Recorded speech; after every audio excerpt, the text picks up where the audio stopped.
It's time for AggroChat, the official podcast of the Tales of the Aggronaut blog and stalwart gaming community, where we talk about stuff and things, and the stuff about the things, and sometimes gaming. I'm Belgast, and let's start the show. Hey folks, it's that time again. Time for another episode of AggroChat. This is episode 378. Tonight I'm joined by Ammo. Hello. Ashgar. Hi. Grace. Hello. Kodra. Howdy. Tam. Hello. And Thalen. Hello. So we got quite a few things on the list tonight. So we're just going to roll straight into them. This is a topic that got bumped from last week. Kodra, you have been playing Kamigawa. I have been playing the sealed version of Kamigawa, and this game's... So we go through sets where I feel like they are sets that excite the base, the existing player base, and sets that really draw people in. In many ways, I feel like this set is trying to draw people in, but man, its mechanics are rough. Like every game, like trying to figure out the right play patterns to be engaging in is very hard because a lot of things are like abilities that are preconditioned. The one that really struck me is like I had a moment where I had a ninja. There's a green snake ninja that says if this creature deals combat damage, like put a +1/+1 counter on another creature you control that doesn't have a +1/+1 counter on it. And my opponent like managed to like the decision of whether or not to block that is like very tricky, because even if you have a creature you're going to trade with a creature that you care about a lot, like having a modified creature, a creature with a +1/+1 counter on it is kind of like game changing in the right deck. And so it's really important to be trying to play around getting a modified creature on your side of the board or removing modified creatures from your opponent's side of the board, if that's what they're going for. But it definitely feels like a set where the common and uncommon support for the various themes matters way more than the raw strength of your rares, which does lead to very, very technical games of limited. It seems like it would be hard to draft this set, just in the little bit that I've opened. I actually think it would not be that bad because, like, I don't think there's a ton of super viable decks. Like, draft modified, draft vehicles, draft ninjas, or draft artifacts matter. Or artifacts and enchantments matter. Yeah, but there's still the craft skill of knowing, hey, this thing I thought I was going for doesn't exist. What can I pivot into? Right, right. You need to know the decks. But, like, I don't think there's a lot of, like, rogue decks out there. Like, Samurais is the one I forgot about. Drafting Samurais can also be very powerful. But I do agree that I actually think deck construction is easier than the actual play patterns that the decks bring up, because the decks are kind of forced into one of those archetypes to really be powerful. But that doesn't mean there's a bunch of false choices out there. Like, other than the bit where there's a bunch of false choices out there, which I don't like, I actually like the idea of playing the game being more complex than building a deck. Because then the bit where you're playing is the most interesting part, not the bit where you're putting a deck together. And in fairness, like the game is there's a lot of synergies that are pretty, I think, easy to understand. It's just if you're playing outside of the set supported synergies, I think you're going to have some struggles. Yeah, and I think that's kind of the thing that I was meaning is it feels like if you don't know what the set has, you're going to basically draft a deck full of jank that doesn't really work. I would say this is where my general strategy is play a bunch of sealed and then start playing draft. So I have like the shape of the set before I start trying to draft a deck. Because sealed is definitely more random, but also like because you are not selecting your card pool, you've got a little bit more forgiveness. Also in Arena, you can just, if you see a deck that is very powerful, you can see if your sealed pool supports it and change decks between games. It's a cool looking set. I will give it that. It is so cool looking, and I really wish that the anime trailer they made was actually being made into an anime, because they had like an OVA, like the anime intro, as like their trailer for the set. The concept behind it, there's a trailer for the set, is kind of entertaining to me. I realize they've done it before a number of times now. The first one I can remember, though, was War of the Spark. Yeah, that's the first one that I really remember being a real thing. Like, I'm sure there were trailers before then, but like that's the one that actually. I'm not sure there were, actually. I mean, that's the one that really told a narrative story. Poor Dak Faded. Poor Dak Faded. I mean, this one is very much in the style of an opening to an anime, where it's showing what ostensibly are a bunch of scenes from the anime that you're about to watch, with a like musical accompaniment over top of it that is synced to the various like action beats. It's just there's no accompanying anime for it. Speaking of which, random aside, once you've beaten Endwalker, go look up the Endwalker anime intro. It's amazing. Oh yeah, It's just so good. it's very well done. Well, that just reminds me that I still want them to make an actual episode of, Gentleman Inspector Hildebrand. That would be amazing. Yeah. I'm very much hoping that this is kicking off a new meta plot focused on Kaito and the Wanderer, and not just focused on the Phyrexians. I think it's going to mostly be focused on the Phyrexians, though. I mean, Magic does have this issue where their non-villain characters are dramatically more interesting than most of their villains. They have one solid exception, who is the Omni Minion. That's fair. The Omni Minion is actually kind of interesting. Like, Tezzeret is legitimately the Planeswalker who is the minion for every other big bad. Like, he was the minion for Nicol Bolas. Nicol Bolas gets sealed away. Now he's the minion for the Phyrexians. Wasn't he kind of the minion for the Phyrexians before he was the minion for Nicol Bolas anyway? Yes. Yes. Yeah. I mean, and That's from when I was paying attention to the story. It could be that, he's never stopped being the minion for the Phyrexians, and all of this has been part of a plan. What I'm saying is Tezzeret is the perpetual minion. Yes, and Tezzeret, by virtue of his perpetual minion status, is actually more interesting than most of the big bads he's in front of, which is weird. I am happy that the really cool alternate art Japanese scroll lands do exist in normal packs. So hopefully the price of them to like kit out a full deck in that won't be too ungodly expensive. Now that we've passed release date, are they still $4? I don't know. I'm trying to look this up. The answer is yes. I can't see them holding that for forever. Because see them holding that for a while. Actually, I can. I mean, although to be fair, like the entire collectible market has gotten so weird that I sure, why not? Like I was pulling one about every 3 packs or so. So that is the like stated expected rate is about 1 every 3 packs. I'm also assuming they're in every collector booster. Yes. Yeah. I think every collector booster has a foil full art. Oh, really? Yes. That's more than they did for the other featured lands. I think so. I will say, like, one of the things that I've noticed is foils in this expansion look like Pringles. So whatever they did to fix their curling foils, it has come back with a vengeance. Oh. This is unfortunately also true of the full text lands they did in a secret lair a while back. Oh. Yeah. I have a bunch of very badly curved cards. Oh, speaking of secret layers and Magic, we did get another Magic related announcement. Oh my god, they look so good. We're gonna get Street Fighter Magic cards, and we're gonna get some we didn't think this through properly cards. Yes. Well, before I saw these cards, I was like, I'm not really a huge fan of Street Fighter. Maybe I'll give these a pass. I am very excited for these new Street Fighter commanders. I really want to build Blanca, but like I feel the powerful one is Chun-Li.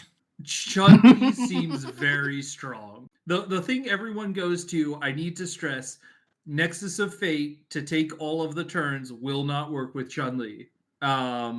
Because Nexus of Fate is never in your graveyard long enough. to take It's all never of the return at all. turns. Going to your graveyard is a replacement effect. Yes. So the thing with Chun-Li is when you bring her in, you can put a bunch of cards into exile, and then from then on, as long as she's on the board, you can make copies of those cards and cast them. You have to pay for them.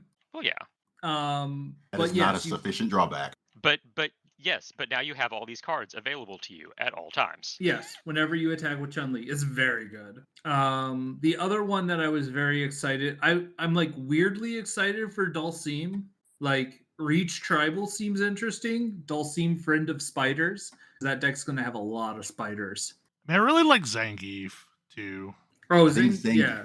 I noted. I think Zangief is very similar to an existing commander, and probably should be the same colors as that commander, but would completely obsolete that commander. So that's why he's got his current colors.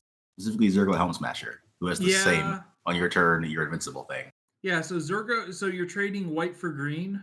You are trading the color of board wipes for green. I mean, For the green, color of green is ramp?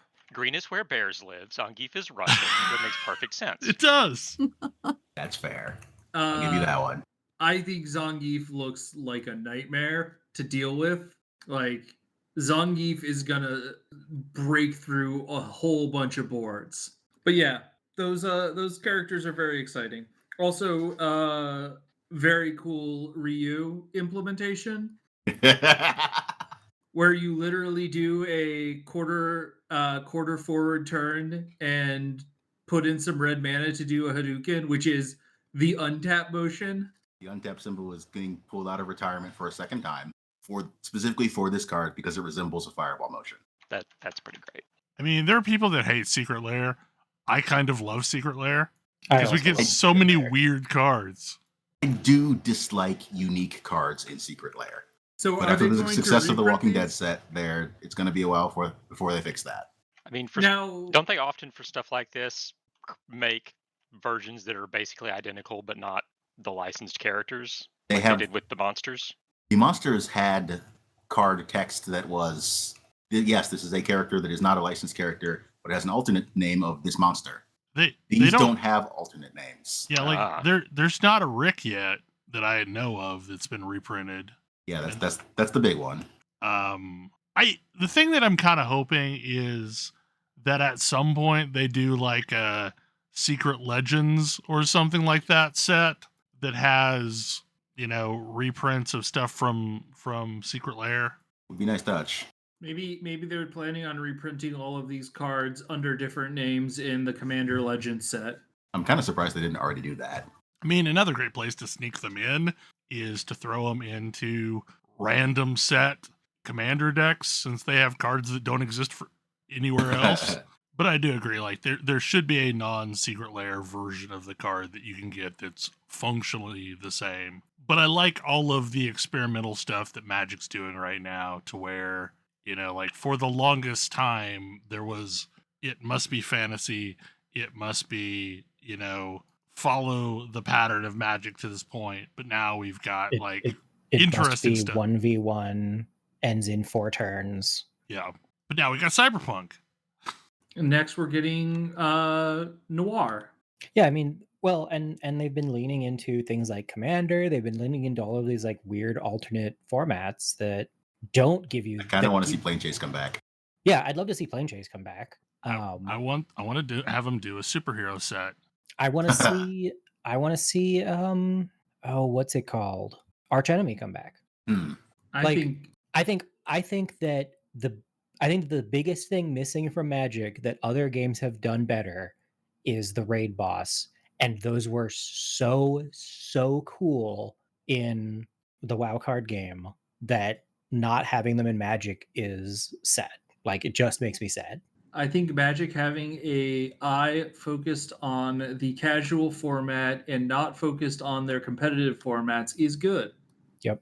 And this I bring up mostly because there's been big rumblings where apparently one of like the top holders of Hasbro shares was like saying they want Hasbro to spin off Wizards, and one of the things that they feel they've been underserving the Magic brand is a lack of focus on their competitive formats. And I disagree with that take. I do not necessarily want to see wizards get put more under the guidance of a hedge fund who is a former competitive Magic pro. Their own data disagrees with that statement.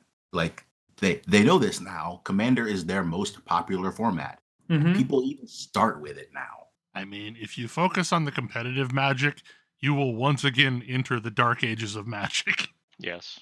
It is. I don't know if you've been seeing this on the Twitters, Bell, but yeah, this is in the spheres I'm in. This has been a big thing because John Finkel, like AKA Johnny Magic, the quote unquote nicest person in Magic, is apparently a hedge fund executive, and they're trying to convince Hasbro to spin Magic Wizards off of Hasbro so that they can like focus on Magic and whatnot. Yeah, it makes me nervous. I don't think I disagree with their assessments. I mean, the best thing that they probably did, and as weird as it's been to see happen, was separate draft packs from collectible packs. What is that? The like Yeah, because like now you've got yeah. I mean, basically like it has made the draft packs not really go up in value very much, so that they're still draftable. They're still things that you can buy, and it's made like the crazy collector's editions and even the set boosters be the things that, you know, gain value, so that the collectors can have their own thing in Magic that they're fighting over, and leave the base product for people who just want to play the game. But the nice thing is like there's enough stuff that trickles into the draft packs to where you can still get the kind of cool border sets, and you can still get like the special frames and things like that. But like there's this whole product range that is entirely for collectors, and sweet, y'all stay over there and leave the actual playable cards to the people who just want to play the cards. So rolling on, I griefed Ash with a game, and You did do that thing. Ash has apparently been playing a lot of it. Turns out the game is weirdly compelling. It is. It really is. This is not the bear game. No, this is not the bear game. I'm not playing the bear game. Why would I play the bear game? Bear game is bad. I don't know what I was thinking. It was an awful game, but it was hilarious. Like it's always possible that you discovered something actually good in there that the rest of us missed, but I mean, it seems unlikely. This was also like a $2 game. Yeah, but And yet I don't even know what genre to call this thing, because it's very kind of Risk of Rainy, but it's sort of roguelike-ish. Yeah. I don't really know how to but it's adequate also description. kind of an auto clicker. So from the outside listening in to you discuss this, Ash, it sounds like you talking about a roguelike. Yes. That's fair. It is mostly a roguelike. But it's a roguelike where you don't have to do like you just drive. I want to say it's a roguelike that's missing the gameplay, but that's not actually true. I mean, you really just have a joystick. Like, I mean, yeah, your only control is you move around and you pick your upgrades. But in a sort of Castlevania themed-ish setting, like you go and use some traditional Castlevania-like weapons and then some more to go kill monsters in mass. I appreciate them basically copying Castlevania weapons because they're immediately understandable at this point. Like, I see the icon, I'm like, oh, I know what that's going to do. Axe flies up in a big arc and then down, because of course it does. You don't know that unless you've played Castlevania before. Yeah, true. Does that mean it's a Kirby sword? Not exactly. It flies away from you. I have not played a lot of Castlevania. That's fair. Yeah, it flies in an arc away from you. Yeah. Up and across. And yeah. The axe is traditionally one of the very good secondary weapons for attacking things, that fly around above you. Because in the games prior to Super Castlevania, you couldn't attack up very well. Yeah. Whereas the Holy Water is the king of all ground sweepers and really useful on a handful of levels. At this point, people might know these things from Smash Brothers, now that I think about it. Probably. Oh, yeah. Well, which contains the axe and the holy water and the boomerang. is there a Belmont in Smash? Yes, there are two, although they're basically the same character. Trevor and Simon. Simon and Richter. Yeah. Oh, Richter. Okay. Yeah, Trevor's the one that nobody cares about. Aw. I mean, it's the true. best of that genre of games. Like, Castlevania 3 Castlevania is the 3 best. is a lot better than the first two. Right. Well, no. Castlevania 3 is better than Simon's Quest. The I only problem don't with think Simon's so. Quest is the terrible translation. It's a perfectly good game if you have a guide to tell you about the things that the game neglects to tell you. I mean, because bad Castlevania translation. 2 was the first Metroidvania in the Castlevania series. It's true. And Symphony of the Night did the things it was trying to do way better. It did. Oh yeah, But, like, the rough draft was there. but Simon's Quest was the first step along that road, It's true. and also gave us the most terrifying Nintendo Power cover ever. Yes. Pretty sure I that don't gave know kids if I've seen nightmares. that. It's amazing. Yeah. I mean, like, it's real intense for a little kid. Oh yeah, It's they got real you weird know, with the Nintendo Power covers those first couple of years. it's Like basically lots of got- live I action. mean, the and very clay- first one was a and claymation sculpting. Mario 2. Yeah, this one basically has a dude in plate armor that's supposed to be Simon Belmont holding the severed head of Dracula. Yeah, with like glowing red eyes, and the rest, and Dracula's cape and stuff like collapsed on the ground next to it, and a skull just sitting there, being a skull. I mean, it makes sense because you're collecting Dracula's parts. Like, that's what you're doing in the game. Anyway, yeah, Vampire Savior is such a weird game. Like, and it's a weird kind of relaxing and stressful at the same time. That's pretty accurate, yeah.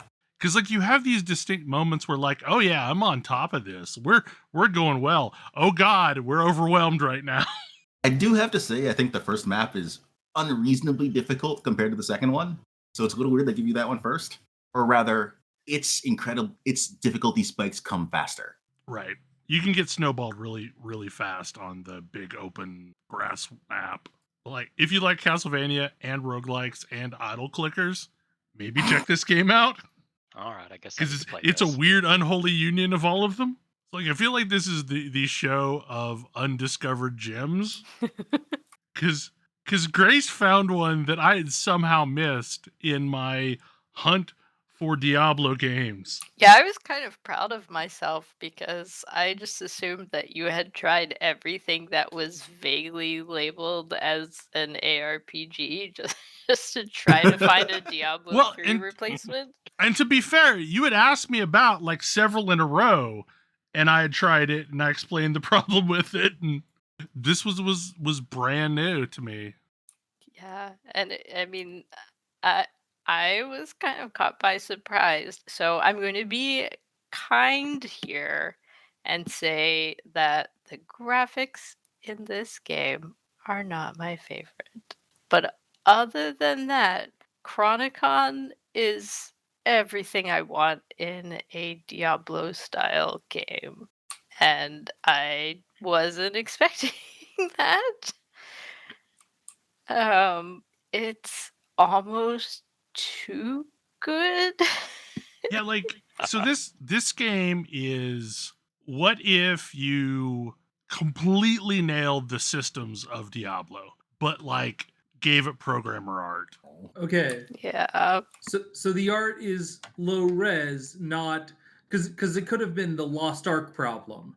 No, like No. It's not that problem. it's really like it's pseudo 16-bit graphics, but like it's kind of low fidelity. So like when you swing your weapon, you're not really swinging at the things, you're just kind of swinging your weapon.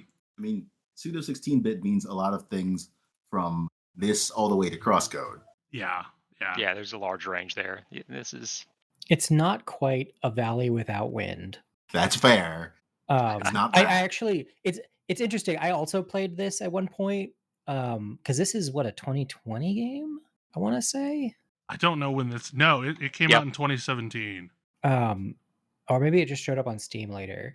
maybe that's it. Maybe. Yeah, because like I guess this first released in 2017, and it's been in some version of early access since. Yeah, I picked this up and liked it, and then just never mentioned it because I've been repeatedly wrong about every Diablo-like game that I've liked. So I just like didn't bother saying anything. What's really cool about this game is it doesn't care which camp you're in on the ARPG front, and you can configure it to basically run however the hell you want to. So if you want to play it with a controller, you can play it with a controller. If you want to play it with WASD, you can play it with WASD. If you want to do click to move and attack, you can do click to move to an attack. Like every Why is it ARPG that so should do many this. people are making ARPGs where you can't pick between those options? I don't know. Everyone It's- should do this. I agree. Well, and the problem is like they're weirdly married to it because that's the problem Like, I I've have had the with discussion with the Lost Epic devs. Like, Yeah, they are exactly. married to their decision. They will not accept Right. any others. Right, like they are zealots for click and move should not be on the same button. And not having controller support. Yes, Both of them at the same time. Somehow. Yeah, that makes no sense. It is absolutely a thing in game dev. Like I will defend game devs in so many places, but the like zealotry involving oh no, this mechanic must be or everything is wrong is so frustrating to me. Yeah, the whole you will play the game the way I have imagined it. Yeah. Even in the face of like, here's actual data telling you you're wrong. I mean, I feel like we're going through this with New World, as that is a game that continues to lose players every single day. Yeah. Oh. It's like that you can have mechanics in a game where like it's important that mechanic be there and be done in that way. But these are things like just like, how you move around and Yeah, and there's they aren't like- accessibility issues there Yeah. too. But anyway, this game just it nails everything that I want from this genre of game, and other than the art, and I don't know what to do with it. Like, it's almost too good because I just like it is absolutely just so much of a dopamine hit for my brain that I will just zone out playing it for like an hour and not even know that an hour has passed. I don't know what I have done. I have just been wandering around a map, murdering monsters, and loving it. I had an almost existential crisis in this game at the point where so much loot was dropping that I finally had to break down and turn on the loot filter. Because usually, no matter what, even when the game tells me that I should leave loot on the ground, I will always pick it up and take it back Yep. and sell it. But yeah, I'm bad about that too. You will never get anywhere in this game if you try and pick up every piece of loot. yeah, you will not make it 5 feet across the map without having to teleport back to town if you try to pick up every piece of loot.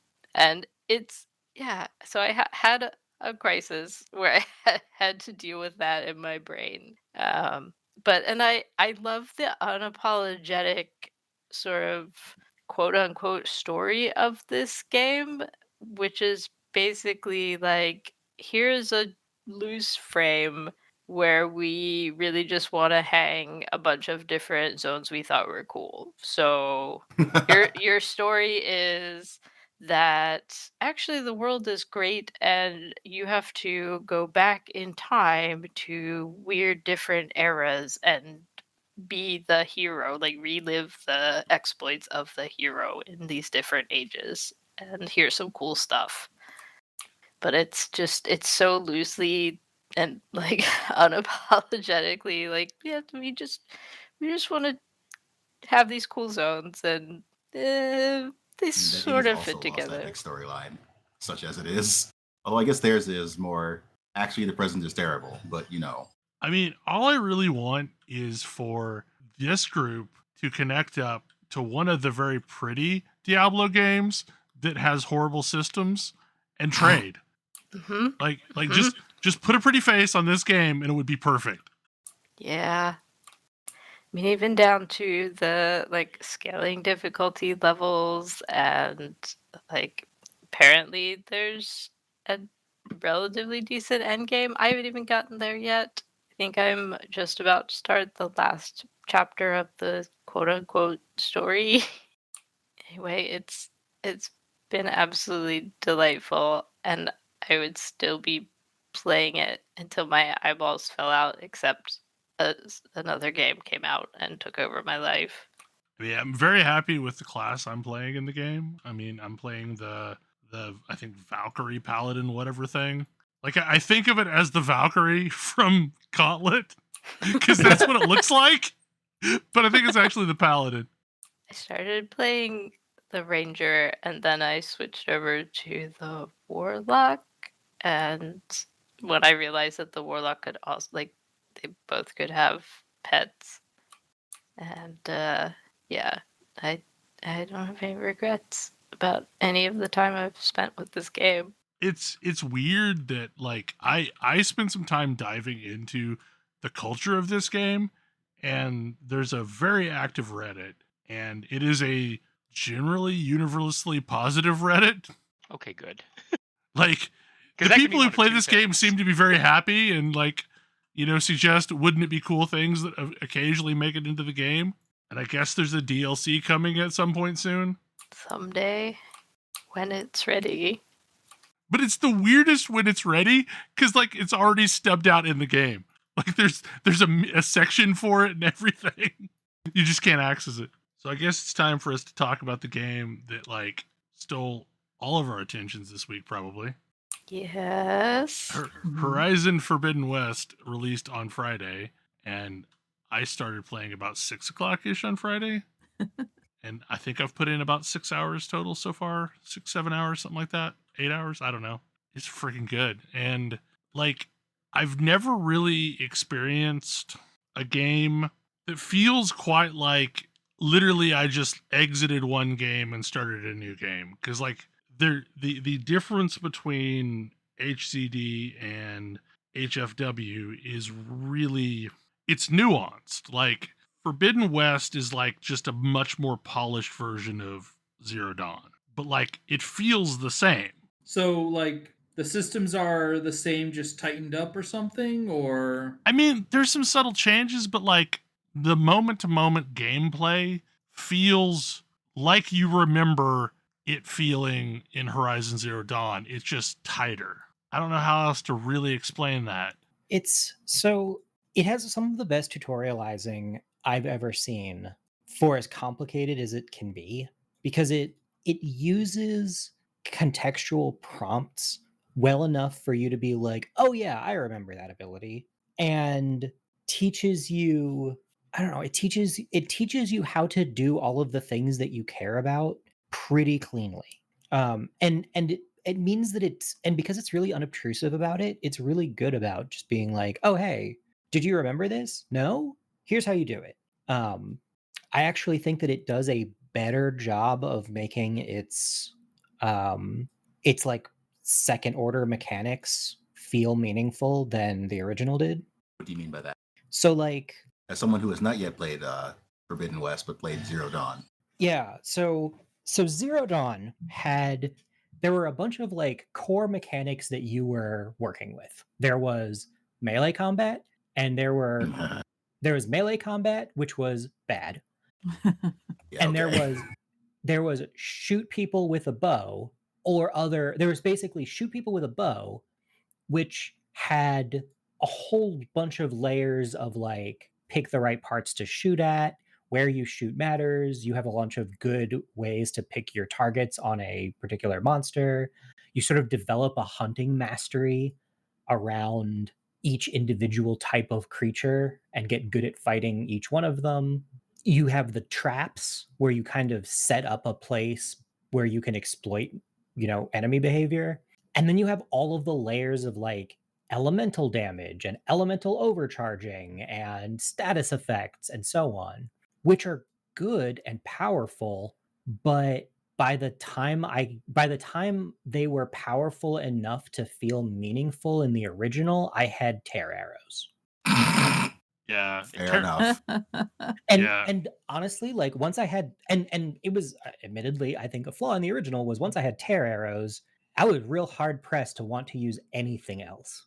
I mostly remember the original. Yeah, I used a lot of the bow, and then I also tried to like stealth around and try and reset to stealth to get more backstab attacks. Yeah, and melee was good if you snuck attack things, but not. It really wasn't though. I tried. But You were yeah, better off just using the bow. Melee Yeah. brawling is really good in this game. Like it is legitimately a thing that you can do now.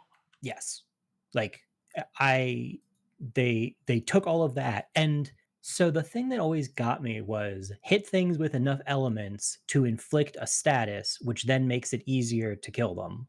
Why would I do that when I could just kill them? And My only answer for that was the sling, which was actually good at doing that sort of thing. yeah. I was always a fan of corrupting things and then hiding while they murdered each other. Yep. Also a Yes. great one. But like most of the effects weren't that great. Whereas It's true. the very first Inflicting time, effects with arrows was always a trap. the what? Attempting to inflict effects with arrows was always bad. Yes. And so when the game told me shoot this acid thing with an acid arrow to overcharge it, I was like, all right, fine. And then I did it and it was awesome. And I want to do it all the time. Because it's completely night and day. It was like, oh, you shoot that thing with one acid arrow and then it explodes, dealing huge damage to it and everything around it. Yeah, all right. Now I see why I would do this. This is awesome. Like, this is now a tool in my tool belt that I care about. But at the same time, if you just want to focus on weak points, you can still whittle things down quickly, even ignoring elements. I was just pleased how relatively quickly I got my muscle memory back for shooting things while I was already in combat. Like, Yes. actually aiming and being able to use the bow in combat, because it's been a while since I played the original with a controller, and I was real concerned about my ability to do that. And the first few combats, I definitely just hit things with my stick, which is not the best, but it came back. It's all the hitting things with the stick is a lot better than it used to be. Yeah, So- there's Yeah, that it's- too. it's- I think in the first game was quite bad. Oh yeah. No, it's like I actually make a conscious decision to engage in melee rather than dance around shooting my bow more than I ever thought I would.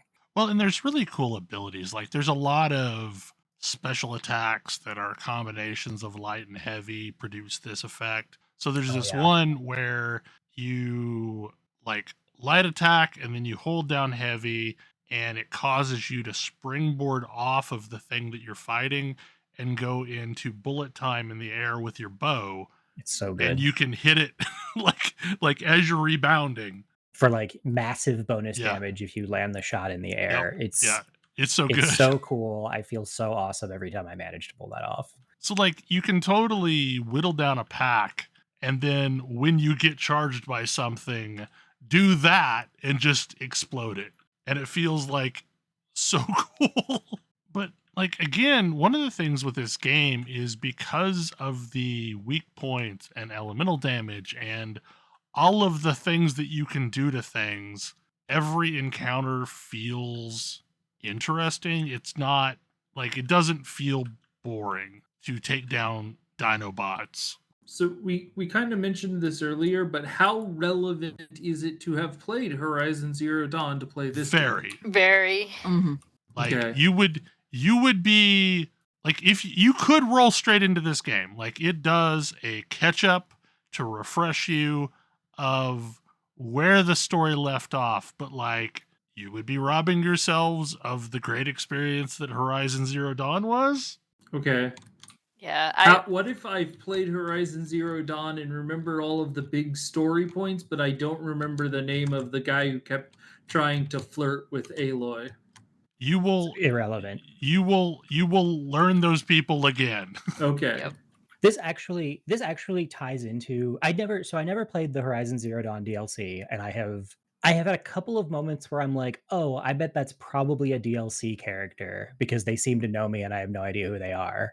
but it hasn't really been relevant. There is a thing that the sequel is doing with its characters that I think is a big improvement over the original. I had very few complaints with the original. One of my complaints with the original was that every character you run into who isn't Aloy is either a villain or a tremendous waste of time. Sometimes an endearing waste of time, but a tremendous waste of time. I don't And really agree with that, but I see where you're coming from. like and part of it is just like I pick up a lot of Aloys. I'm really, really tired of talking to any other human being under any circumstances energy, which is like comes through in spades. But like I mean, it fit thematically with the story of the first game of Aloy is extremely competent and constantly like having to clean up for the mess of people who underestimate her and don't listen to her. Hey, guess what? People still underestimate her. yeah, well, but it made for an experience where even ostensible allies, I was like, could you please just not exist or do something else, be anywhere else but talking to me because you're in my way. And and it leads to a feeling of I at the time I erroneously was like, it's pretty annoying that there's no there's there isn't a single competent male character. And what I didn't realize or wasn't paying attention to is that there really weren't that many female characters other than Aloy in the entire game. And seeing the much broader spectrum of characters in the sequel really has helped me understand what was going on there. And the game has some commentary about that attitude, which I think is good. The game has Yeah, a lot of commentary about a lot of things. I feel like you and I had different experiences with the first game because I love Aaron and Varl. They're great. I hated them. I Yeah. couldn't stand them. No, I have mixed feelings about Aaron for a while, but I just love Varl and some of the other folks who come into the second game as well. I love. Is Aaron the political leader? No, he's still kind of awful. Aaron is the drunk guy. There was the drunk guy. Well, so there's the drunk guy, the guy whose entire existence you invalidate in the tutorial, and the doesn't want to be king. Yeah, that's who I'm thinking of. And the king.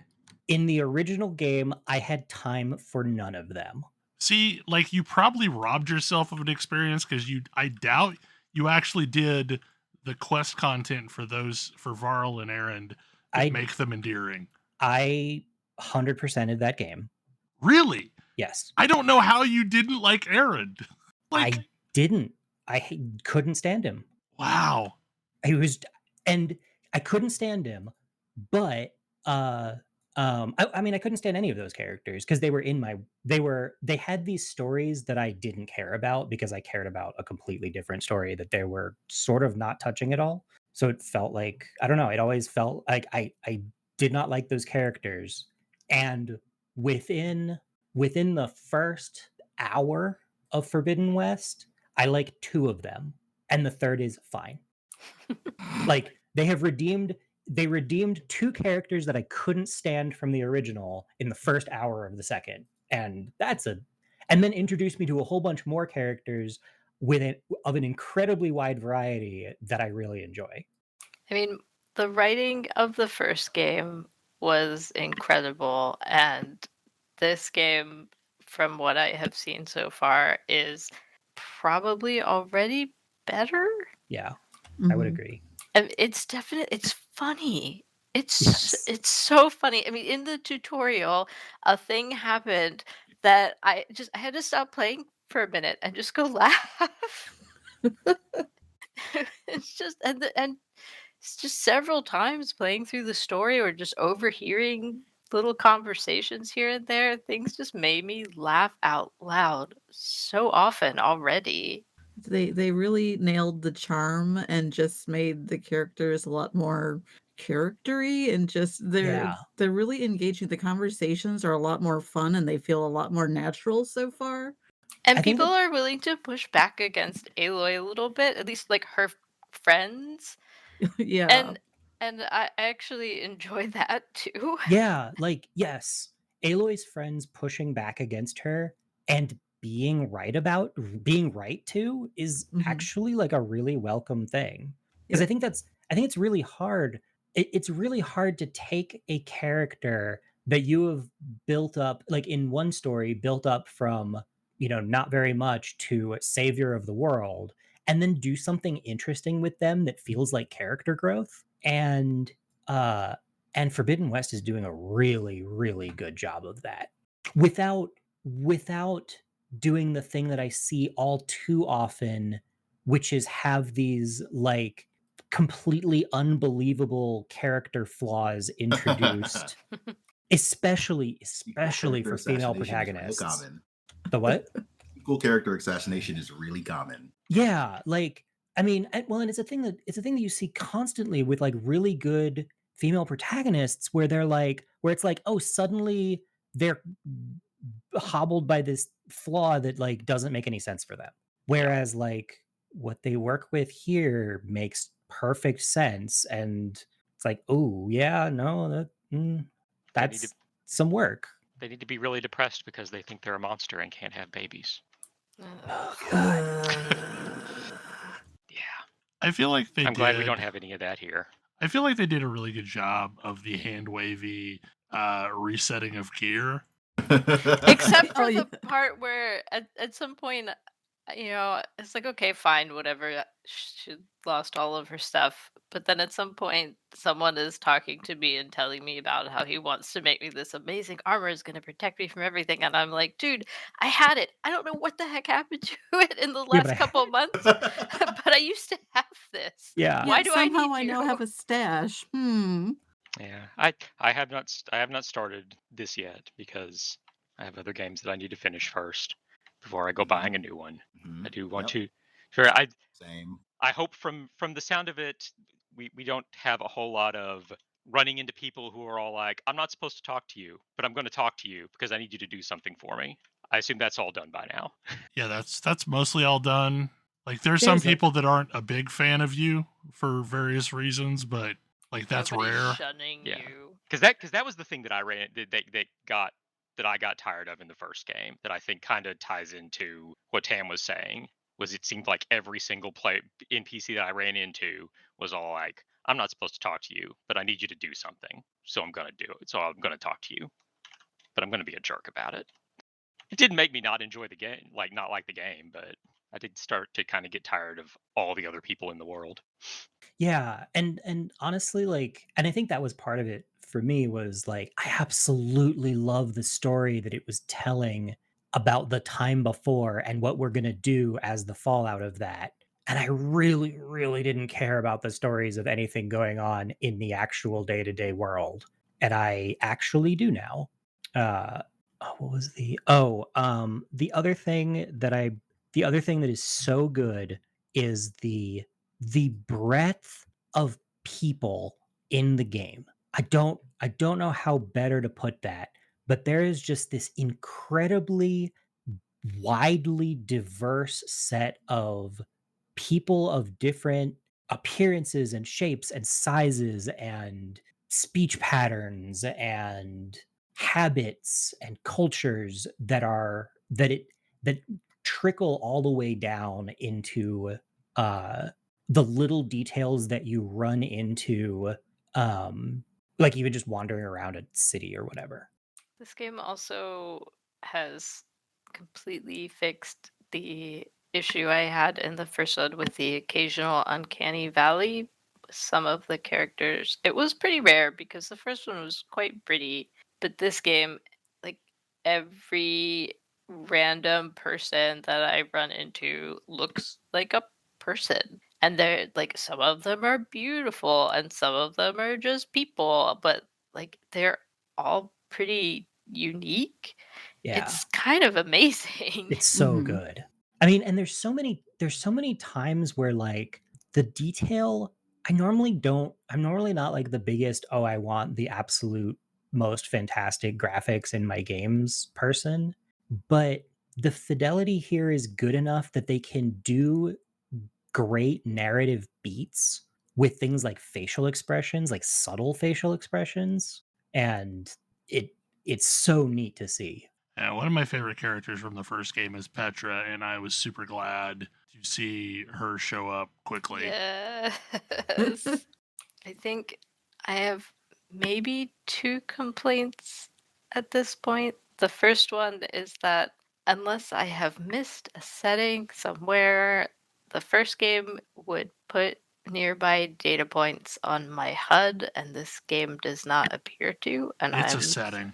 Is it? Yeah, it's a setting. Okay, Yeah. I need to find that. So by default, it's on something that they call Explorer mode, where you want to be super immersed, but what you really want is guided mode, because that puts stuff on your like waypoints on your HUD and like points of interest on your HUD. I thought I had turned all of that on, but maybe I missed one because I don't seem to see the data points. Yeah, why would I not want that? For sure. People really, really want their sense of immersion and no HUD when they are playing the game generally, because it makes it easier to take pictures. Sure.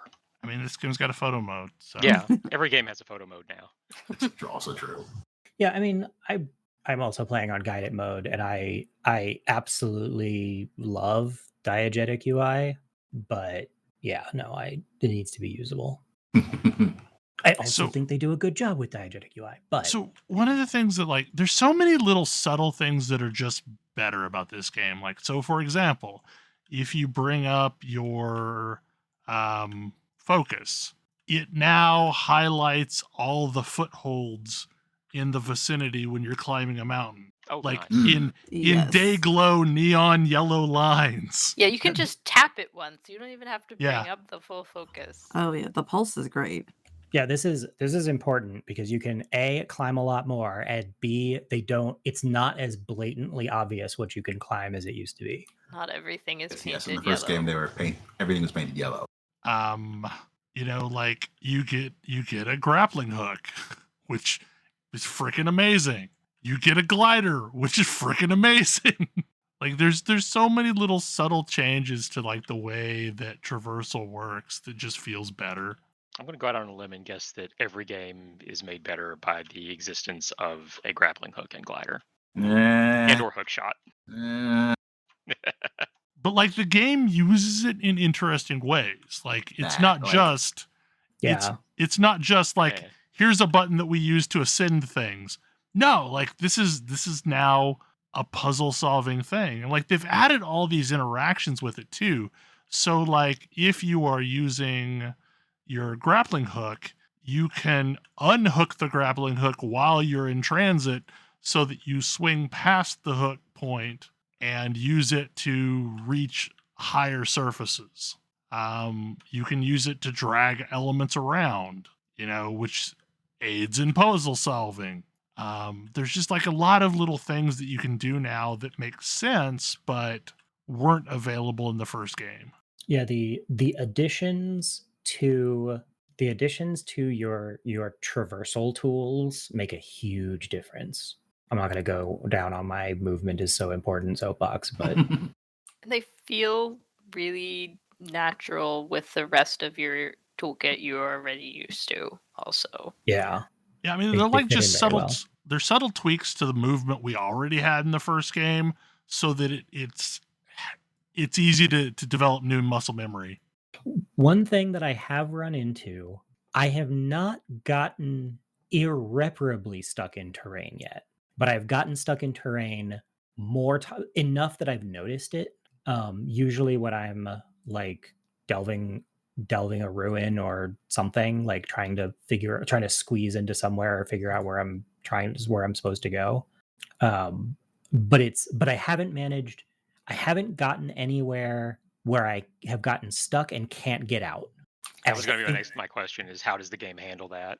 I think the game is cheating me out of I think that it is cheating the collision to get me unstuck.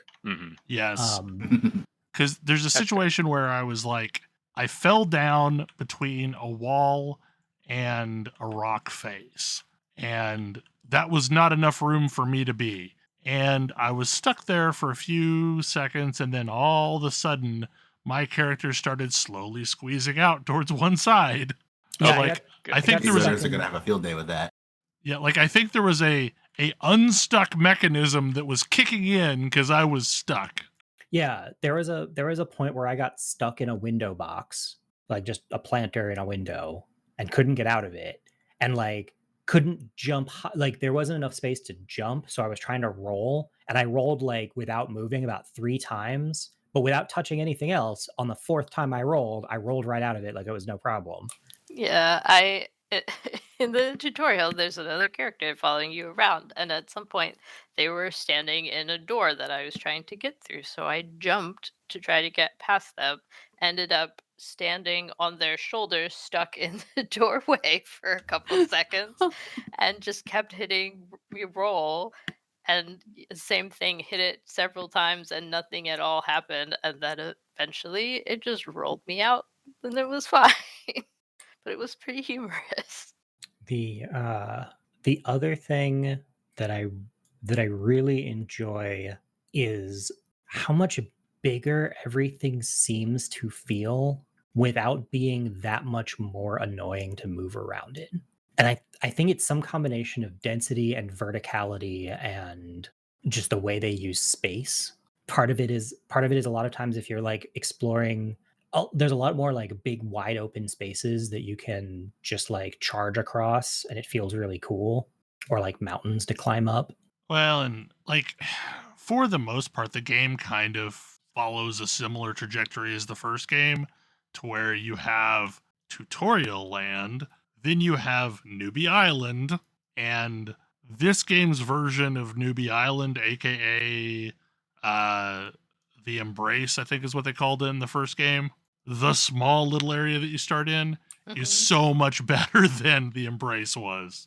Like, there's so much more going on in it as well. Like, there's a bunch of stuff that's going to bring you back to it later because you don't have a solution for some of these things. The side quests are just generally better, I think, this time. They're less fetch questy and more like, here, solve a problem for me. And I think kind of because of the way that it does it, it gives you a really good refresher on this is the current state of the world as you venture forth out into the larger world. I honestly, though, like I haven't even talked about my favorite feature that this game has. When I pick something up, but my inventory is full, it goes into my stash. So you can keep picking up herbs to make potions, wood to make arrows, and it just keeps going into your stash. It's very, very nice. And they even gave you a handy 1-button restock that you can go back to your stash and just fill back up. Yeah, it's really convenient. Not sure how I feel about this game's version of Triple Triad. I don't know yet.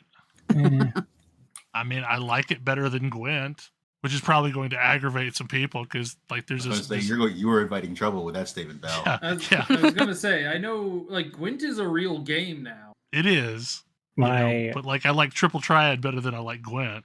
I'm playing it at least for this weekend. I'm playing it with my partner, just hanging out on the couch next to me, which has meant that I've had to catch her up on the original. So it's been interesting for her to be like, okay, yeah, I understand what's going on here. This makes sense to me, despite having never seen the original.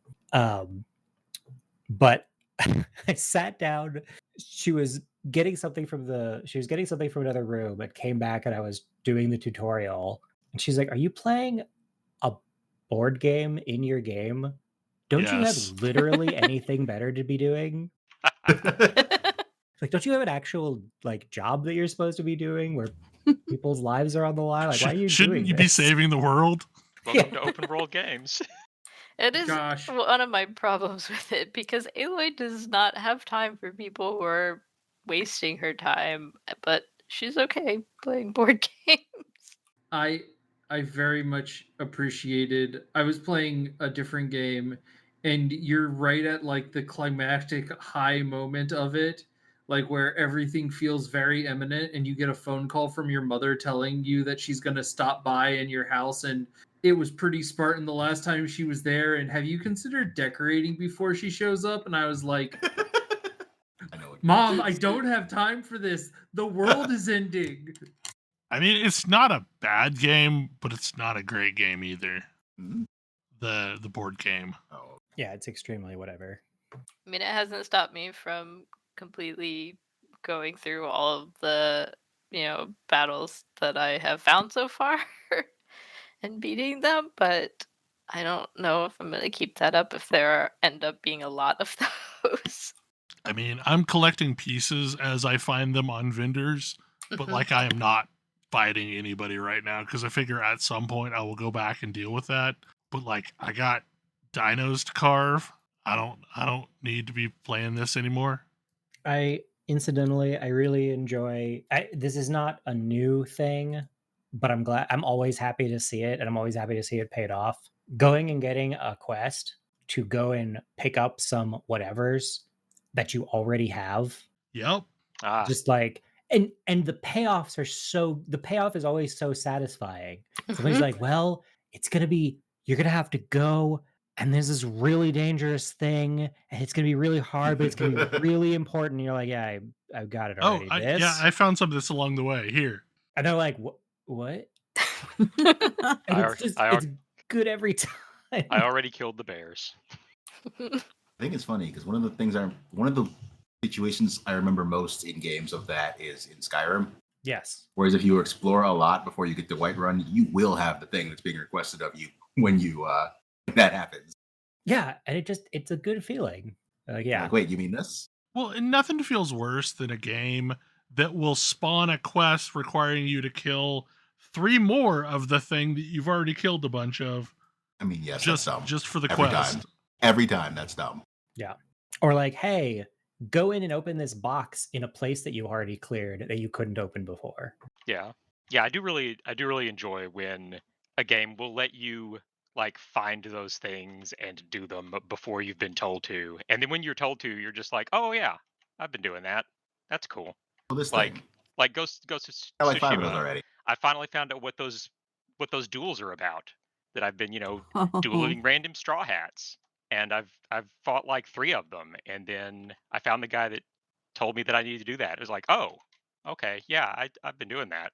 Turns out, didn't know. Aloy's sort of persistent semi-internal monologue is really great for this, because frequently it's happened like 3 times so far where I'll find something and I'll pick it up and she's like, this thing seems like it's useful. I don't know why, but I'm gonna keep it around because it's probably useful. It's eventually useful. A chef will probably like this at some point. Even more esoteric. So she's like, I don't know what this is for, but I bet it's for something. Let's find out. I'll find out what this is for eventually. Yes, I have climbed to the top of this tower, and this thing looks like it might be useful. Somebody's gonna want it. Yeah. Lo and behold, somebody Aloy does. has enough genre awareness to know that she's in an adventure game. I mean, she's already lived through one adventure game. Uh-huh. But I also like how the game grounds it, because it isn't just like Aloy is genre where it's like, hey, I have the tools to identify this thing that's like rare or of value or whatever, even if I don't know what it's for. Yeah, this is special. I don't have a use for it right now, but there's a good chance I'll find one.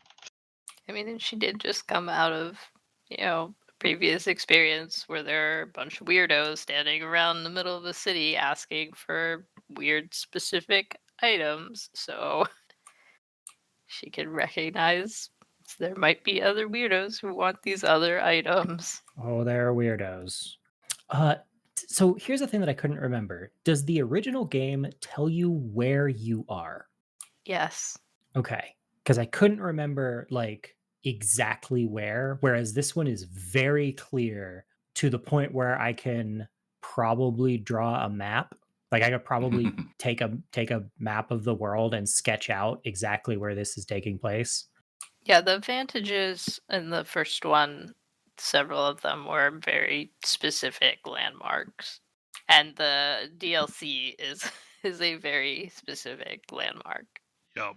Okay, the thing that's cracking me up is in the DLC for Horizon Zero Dawn, you were collecting this unobtainium called Blue Gleam, and now we're collecting something called Green Shine. And hopefully at some point they tell us what the hell it is, but like I don't think they ever told us what Blue Gleam was. There's a lot of stuff that we collect and are exposed to that make me really, really worry about Aloy's chances of getting super cancer. I mean, there's people in the world who've had theories about green shine, and you discover some of those just reading random stuff. Yeah. They're not great. No. Maybe it's Skittles. Maybe this is actually like a subtle Darkened Sky crossover. I mean, you can use it to Wow. upgrade your armor, so... I mean, so far it's this game's version of Star Caps. It's kind of rare, but like it has an almost radioactive glow to it, so it's easy to find. Handy that. We were talking a little bit about this before, but like this is the first time I've ever had to be cautious about how much charge I had in a controller, because I have absolutely run down my controller. Yeah, I've had to. I think I've done 2 swaps so far. I might actually have to get a second controller because my spouse is currently trying to desperately finish the first game right now, and we've just been passing the controller back and forth, and it needs to recharge. I have this theory that I have been exclusively playing with headphones plugged in, and I think it drains faster when it is also sending audio out over the headphone jack. That makes sense. Also, Nintendo really needs to make a Switch Pro controller with an audio jack that works. It's wireless. Or maybe just redesign their Switch Pro controller. This one could... Is this another dig at the D-pad? I mean, this one could have It's a good not D-pad. a great D-pad. It is not a great D-pad. It's a really bad D-pad. I mean, like, there are AliExpress knockoff Switch Pro controllers that have way better D-pads than this one. I mean, there's a reason that I specifically picked up the classic and Super Nintendo controllers for use playing those games. I mean, the Super Nintendo controller. If you want a really good Switch controller with a good D-pad, get like the 8-bit do SN30 Pro whatever. That's a better D-pad, yes. I don't know what happened along the way, but people fail at making modern D-pads. Like some event happened and they forgot in the annals of time how to make a D-pad. It is lost to history. I don't know. I imagine there's a lot less people don't testing. care about D-pads because you use an analog stick for everything. All you need for a D-pad is selecting your weapons or whatever. No, I use my D-pad so much. But you don't need like responsiveness. Why would you need that? Or correct directions. Yeah, I was going to say, wait a second. The answer is, I am not a normal use case. Yeah. Like, I am here to say, I'm a power user of D-pads, and there are not a lot of power users of D-pads out there anymore. Yep. As alluded to previously, fighting game players. And a lot of them are going and buying out used game stores of their. Our fighting game play aren't power fighting game players probably using fight boxes? Some of them are. Not all of them. Some people actually do like playing with a D-pad. The people that grew up playing Street Fighter 2 on the Super Nintendo still feel more comfortable with a D-pad. Like I can do the moves so much more effectively with a D-pad than I can with an arcade stick. Even though I played a lot with an arcade stick too. Have you do you have a Pokken controller? I have various controllers that have decent D-pads, but I'm just here to say the Pokken has a very good D-pad. I think the problem is they don't put the center spike in D-pads anymore. That is a common problem. Yes. What does that mean? So okay, in the past there would be a center spike underneath your D-pad so that you can't press all 4 buttons at the same time. Mm-hmm. Like on a lot of D-pads right now, if you push in the center of your D-pad, it will register all 4 directions at once. The whole thing just pushes down. Yeah. But like there's the Pokken a has a center spike. right. There's Worth noting the 8-bit Do does not. no, it doesn't, and that is Oh. the critical flaw of the 8-bit Do. But other than that, it's a pretty good D-pad. Like it feels good otherwise. Yeah, I am able to roll this D-pad very easily. It's also worth noting that the thing that I never got with the SNES is its D-pad was flat and the Pokkens is concave.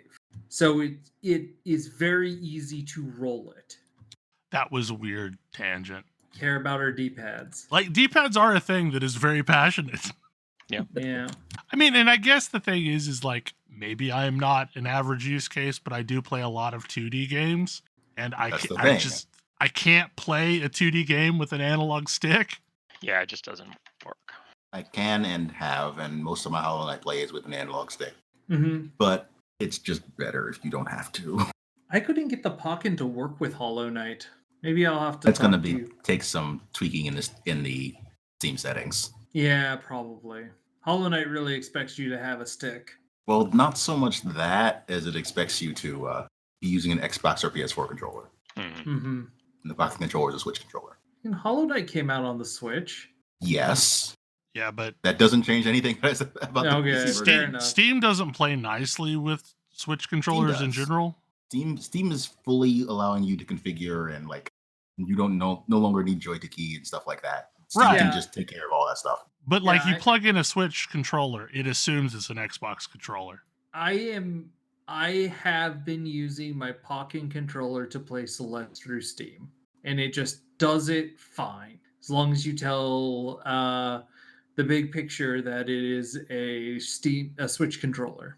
The one that I find really weird is the prevalence of people who have gone from being super passionate about D-pads to playing the weird WASD keyboard like controller box things. I get those. I feel like I get those. Because especially if you only really need 4 directions, that'll give you exactly 4 directions. I mean, alternatively, you play with the D-pad because you want a more precise input mechanism, and you then graduate to the keyboard because you want an even more precise input mechanism. So I have an arcade stick, and I think there's a mod that I'm going to have to do to it. I found out there is a thing you can get that puts a cherry switch inside of a Sanwa button. That seems like a weird thing to want to do. Oh, dude, that sounds amazing. I hate the feel of Sanwa buttons. That would make them all tactile and such, and it's great. I feel like that would be exceedingly weird to have in a button. Yeah, no, it just puts a cherry a switch of your flavor inside of as the activator for a Sanwa button. Anyway, we have gone off the path significantly at this point. We've also gone over time. It's all stuff. We talk about stuff. It's fine. Yeah. Mm-hmm. Any final thoughts anybody has? It's very brief. I know how I said last week that I didn't feel Psychonauts had aged poorly. The second half kind of has. Turns out we've come a long way on mental health in the past 20 years. Yes, that is an issue. That is an issue they were in fact aware of going into Psychonauts 2, and there are some things that they very noticeably did to try and improve that. Yeah. Okay. Well, in that case, hopefully you enjoyed the show, and we will see you again next week. Good night. Good night. Good night. Good night. See you.